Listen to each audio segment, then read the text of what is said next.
ഇത് വായിച്ച് കേൾക്കുന്ന നമുക്ക് പീലാത്തോസിന്റെ മുഖത്ത് നോക്കി ചോദിക്കാൻ തോന്നുന്നില്ല, പിന്നെ എന്തിനാടാ പീലാത്തോസേ നീ കുറ്റം വിധിച്ചത് ഈശോയെ?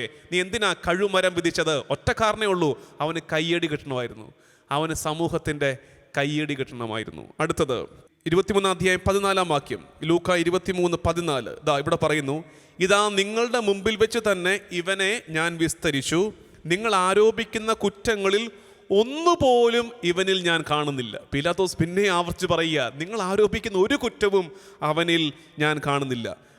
ലൂക്ക 23:22.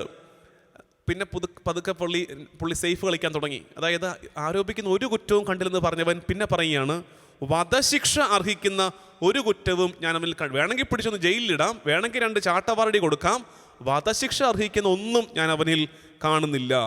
പിന്നെന്താ സംഭവിച്ചത്? സംഭവിച്ചത് എന്താണെന്നുള്ളത് ലൂക്ക 23:24. ലൂക്ക 23:24.